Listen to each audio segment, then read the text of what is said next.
Time to go.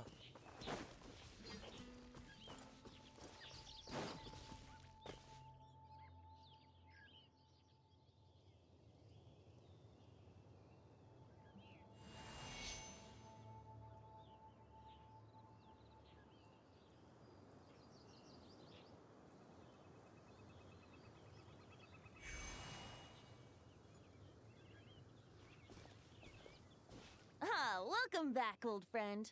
And how should I be addressing you these days? The honorary knight of Mondstadt? The Tumaini of Natlan? Oh. Well, you sure have your finger on the pulse. We've barely caught our breath since Notcry, but it sounds like you've already heard about what went down. News travels fast on the wind. But before I can turn your tales into tunes, I need to hear them from the horse's mouth. My wine and my lyre are at the ready. So please, traveler, take a seat and tell me your tale.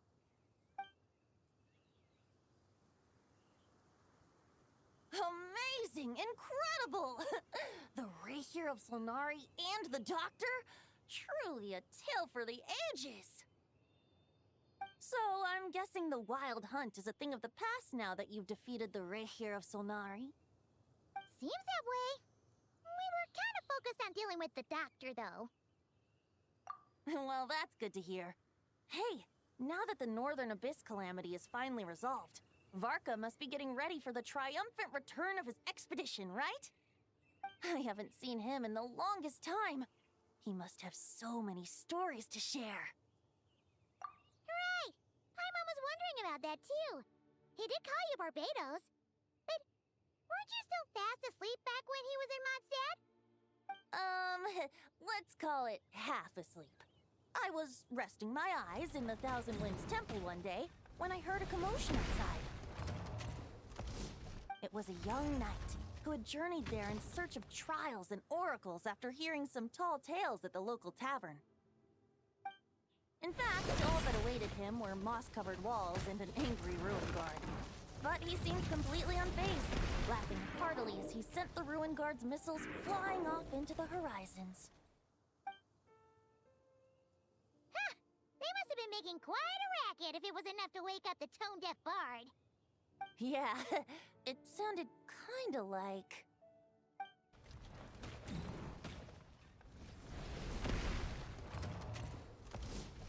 Hey! Is that all you've got?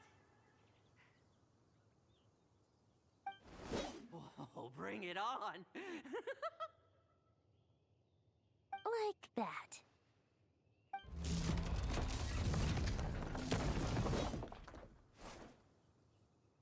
Giving up already? You're not half as tough as Varka said. A young knight of Favonius trekking out to the Thousand Winds Temple in search of adventure. Now there's a sight I haven't seen in a while. A bard in green clothes. Does this mean... Oh, you're Venti? I was just wondering how I was gonna track you down. Oh! So you were looking for the tone-deaf bard? Strange place to start your... Hold on. Blonde hair, white hair. You must be the honorary knight. And Paimon! The Grand Master talks about you all the time. Allow me to introduce myself. I'm Lowen, Vice Captain of the 5th Company of the Knights of Favonius and a member of the Expeditionary Force. Pleased to make your acquaintance. Oh, so you're part of the expedition, huh? Right. So that's why Paimon's never seen you around in Mondstadt.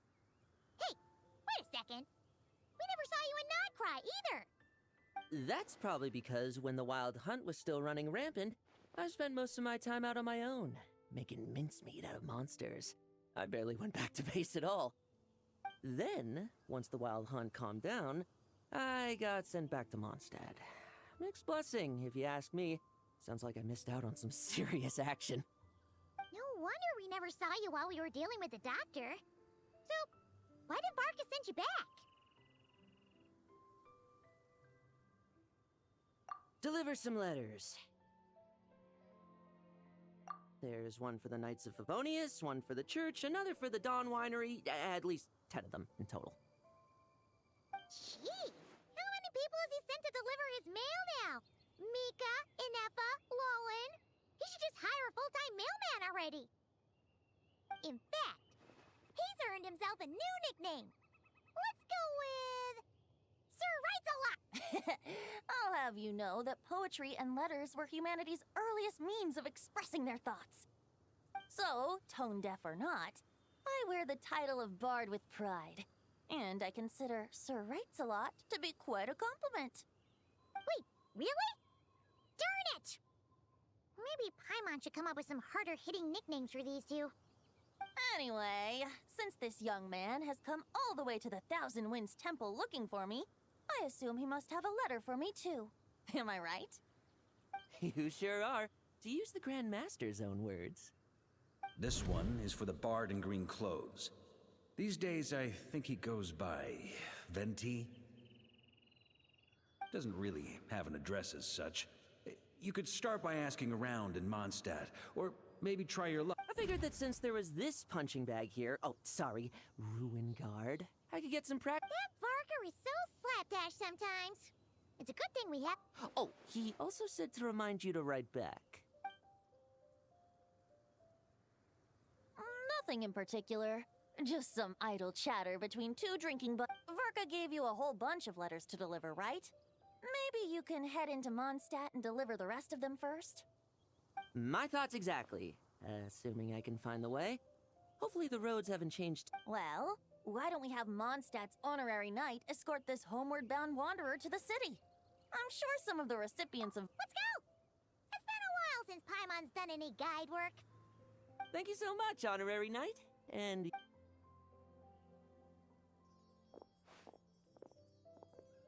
The Abyss. The Wild Hunt. Andreas. Get home safe, Varka. Why do my ears...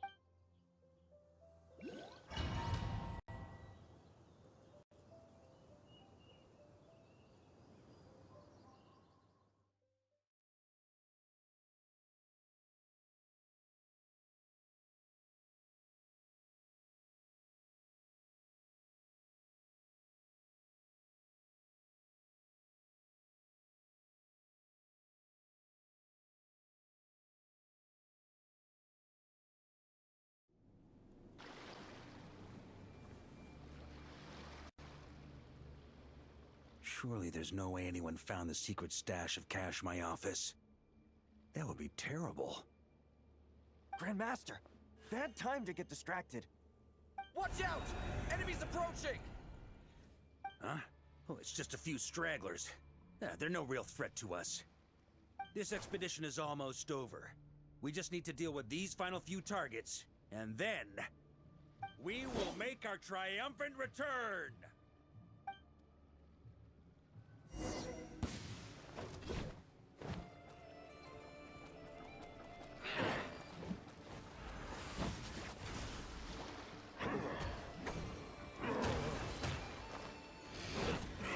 Stormwind!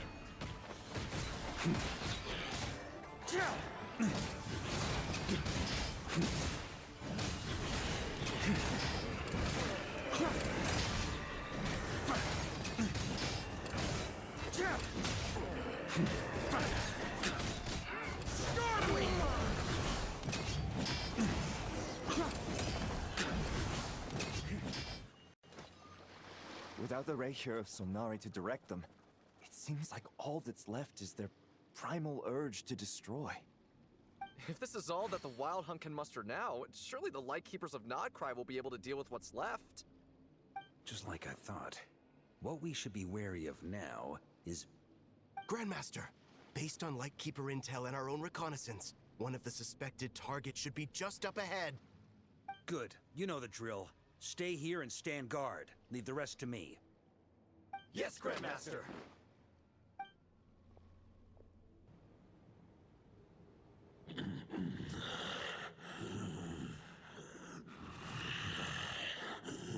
Lupus Boreas, not injured. Why so weak? You are not to blame. They followed my trail from the distant north across the ley. We meet again, human Lupin. So, are you saying that the wild hunt we just got attacked by came... As you know, I stand before you as an incomplete being. I am the source of this. Huh? Now Paimon's even more confused. How can you be into... For many gods, housing a part of their soul within an object is no difficult feat. But those who can perform such delicate partitions as this are rare, even among the gods.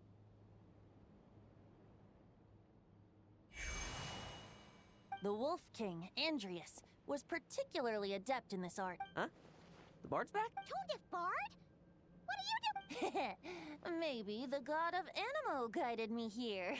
For it appears that someone who better than a bard to do the honors. Lupus Boreas wandered the frozen tundra and stumbled into the Seelie Hall. Enchanted by their song, tender as the dawn's starlight, and curious about the ways of humankind, the wolf bade farewell to his home and set off for the city to the south. As the high tower crumbled and the fierce winds fell silent, Lupus Boreas, who once had hunted with the storm winds himself, looked within and inquired, was the shelter he provided for humanity really any different from that given by the reclusive king in his tower? The wolf entrusted those under his protection to a new god and quietly returned to the frozen north. There, in a palace long since abandoned by its former master, the great wolf closed his eyes and slept. 500 bitter winters passed, then 500 equally frigid springs. He slumbered undisturbed until a night stumbled in from the cold, just as Lupus Boreas had once done at the Seelie Hall, and awoke him at long last. The night asked the wolf to join him on a journey south, to see once more the land that had all but faded from his memory.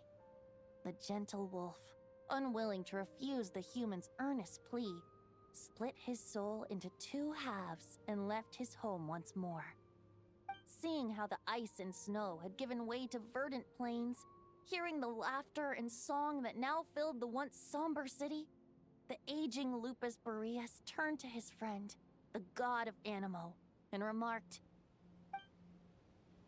"So, this is the world the humans dreamed of." Though the night's journey was not yet over, the wolf chose to bid farewell to his companion here. He had written the end to his story. What knowledge he had been gifted flowed into the land. Everything he was, he gave unto the world. Well, that's how a bard would tell the tale. Lord Boreas, is there anything you'd like to add? There is no need for you to ask that question. So that's what happened. You returned to Mondstadt with that knight 1,000 years ago, and then, for the sake of the new Mondstadt, You need not feel remorse on my account. That was my answer, my decision. If anyone should feel regret, it is the part of me who remained in Notcry. I fear Andrius has not found peace in his heart even to this day.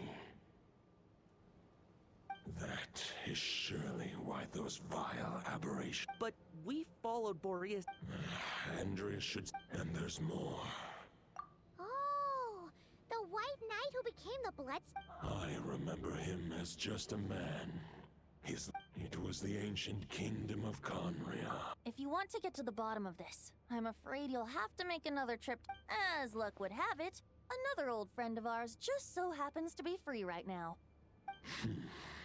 No wonder I can suddenly sense... If even Mondstadt has been affected by the fallout, not... Varka. I believe too many passengers would... All right. Wish it could be me, but I accept that we should send our strongest... I'll stay here and deal with anyone. I stay in Mondstadt too. Razor, give me...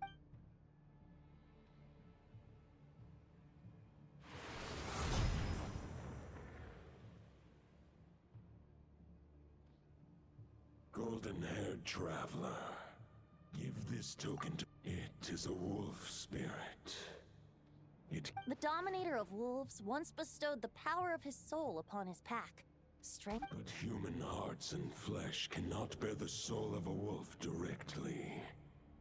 It would be akin to forcefully merging a human and a wolf to prevent the entanglement of souls. Although, truth be told, the Great Wolf King of the North remains... I will protect Lupakal. The North? Just give me the word whenever you...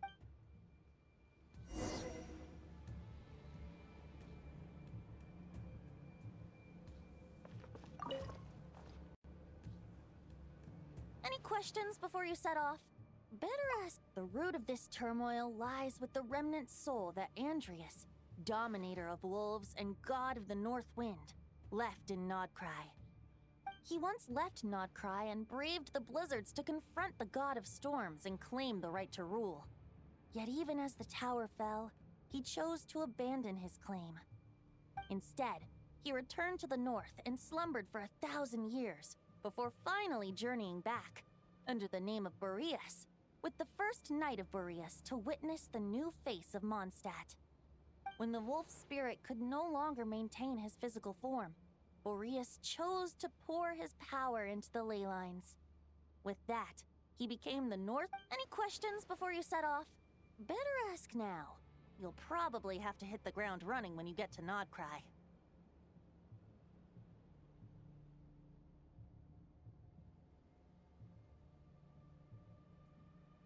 The root of this turmoil, he once left Instead, when the wolf spirit... Any questions before you set off? Better ask now. You'll All right. Over to you, Dvalin!